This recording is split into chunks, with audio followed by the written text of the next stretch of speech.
Mari kita berdoa. Bapa Surgawi, Bapa yang kami sembah dalam nama anak-Mu Tuhan Yesus, terima kasih untuk napas kehidupan yang baru yang Tuhan berikan kepada kami. Sebelum kami mulai aktivitas kami mau disapa dengan kebenaran firman Tuhan. Dalam nama Yesus kami berdoa. Amin. Sapaan rohani buat kita pada pagi hari ini, Jumat 12 Juli 2024. Saya ambil dari kitab Titus pasal yang kedua ayat yang ke-14.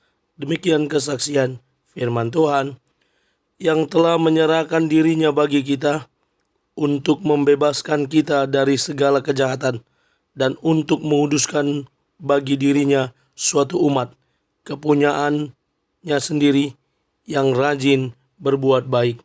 Mengingat kasih Allah dalam hidup kita, ibu bapa, saudara terkasih, dalam nama Tuhan kita Yesus, ada sebuah lagu rohani yang berbunyi, ingat kasihnya, ingat kebaikannya, dan seterusnya.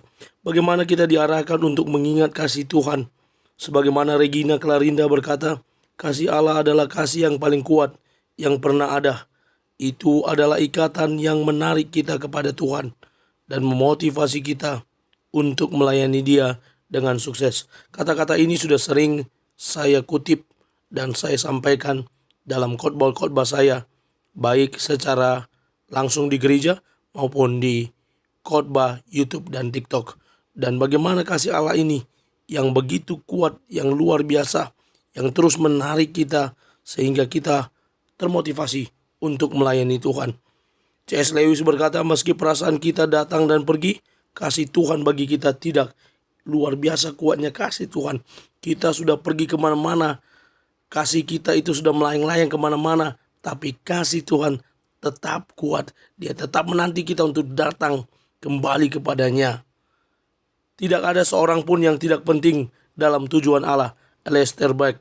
Bagaimana kita adalah orang yang penting dalam tujuan Allah. Saking pentingnya kita, dikatakan dalam nats ini, Dia Tuhan telah menyerahkan dirinya, menyerahkan nyawanya bagi tebusan dosa-dosa kita, membebaskan kita dari segala kejahatan, untuk menguduskan dirinya sendiri, menguduskan umat kepunyaannya, di mana Dia berkuasa, di mana Dia berkenan memberkati umatnya tersebut.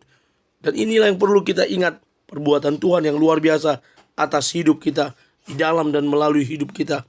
Dan ketika kasih Tuhan yang besar itu dinyatakan dalam diri kita, umat kepunyaannya sendiri itu harus rajin berbuat baik. Sebagaimana dikatakan dalam nats ini, kita harus memiliki feedback atas kasih Allah yang besar yang telah kita terima, yang telah menyelamatkan kita, yang ditulis oleh Titus untuk menguatkan kita juga, tidak hanya para penerima pembaca suratnya, tetapi kita juga diminta sebagai umat kepunyaan Tuhan untuk rajin berbuat baik.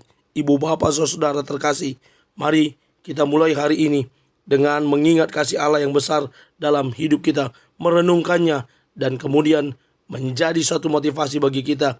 Karena Dia sudah terlebih dahulu mengasihi kita, kita juga harus hidup di dalam kasih. Salah satunya adalah rajin berbuat baik. Amin. Kita bersatu dalam doa. Terima kasih Bapa untuk firman-Mu. Mampukan kami menjadi pelaku kebenaran firman Tuhan, yang terus bertumbuh di dalam Tuhan, yang terus maju bersama dengan Tuhan. Kami mulai hari ini dengan mengandalkan Tuhan. Dalam nama Yesus kami sudah berdoa dan mengucap syukur. Amin. Selamat beraktivitas. Tuhan Yesus memberkati. Shalom.